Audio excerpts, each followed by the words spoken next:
Hey everyone, welcome to today's wild adventure story. You don't want to miss what's coming up. The Haitians charged at him like little squares, smashing the headlights of Veer's beloved car. Not to be outdone, Martin started a crazy counterattack and ended up shredding the dashboard while putting away his gun. Veer was furious. The Haitians pushed cars off the trailer. Veer dodged with his 911 parking skills. The entire bridge was thrown into disarray by this fierce and frantic chase, and the two individuals continued their pursuit with seemingly boundless energy. Lucy outran the Haitians, reached the delivery spot, but they vanished like magic when police arrived. Upon seeing his sister involved in such a risky operation, Martin flipped out and yelled, "Sis, retreat now." But Sis refused to drop the case, which the DA had targeted Fallon, and demanded they stay out, as trouble loomed. Furious, Martin stormed off, and Veer had to stick around to comfort Lucy. But then, out of nowhere, a car popped up and snatched all the cash from Lucy's Jeep. Lucy saw this and finally smiled, as if her mission was done. The scene cuts to the drug lord's lair, where Johnny finds the warehouse money in disarray, wrecked by thieves. Angered, Johnny pulls out a gun and starts blasting at the rodents, hoping to get all his cash back to Cuba before those little devils make it rain. Johnny decides to speed things up, while Veer and Martin find the current informant. If she knows about the heist, she's got to know where those guys lie. This informant bullied them, demanding they work for her, angering Veer. He raised his bat and swung. Subtitle: The informant instantly revealed the address, stating the group was in a pink house 8 blocks away. He hurried to the pink house, entering to find it empty. Suddenly, a gun appeared from behind the door as they searched.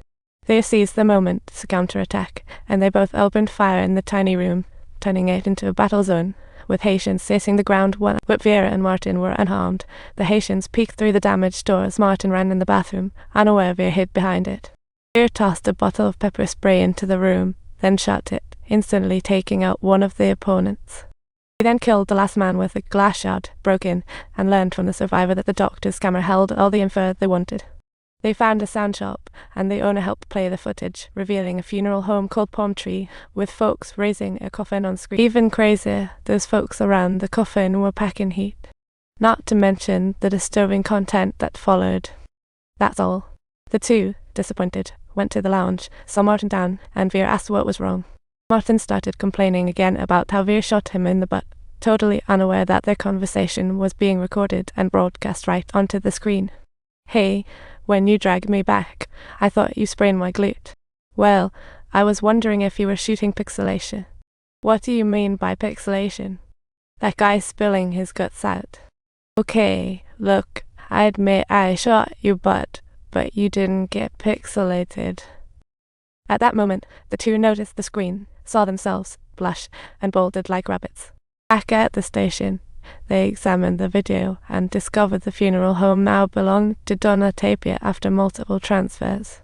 And her son Johnny was the actual operator, who had been arrested many times but always managed to slip right through the law's fingers, not only snagging $1 million payout from the government, but even the officers who dealt with him were left jobless, proving that this dude had connections out the wazoo. So they enlisted a computer whiz to hack into Jonah's phone lines and learned he was setting up a meeting with the rat exterminator. With that, they hatched an audacious plan to disguise themselves as pest control workers to blend into Jonah's mansion. Once they arrived at Jonah's mansion to start their extermination duties, Martin jumped when he finally spotted those little mice. After his men left, Martin prepared to install listening devices on the rooftop, while Veer slipped downstairs, disabled the first-floor surveillance, and hid a bug in the study. Upstairs, Martin saw the show's best scene as Veer stole Johnny's shredded files before leaving. Meanwhile, Johnny met his partners when a dust puff dropped from the ceiling. He blamed mice, never suspecting someone on his roof.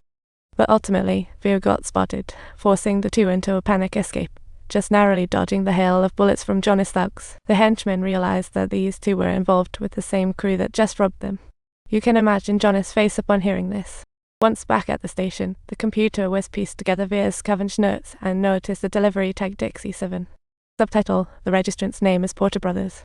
Martin suddenly recalled a drug dealer from the last raid shared that name.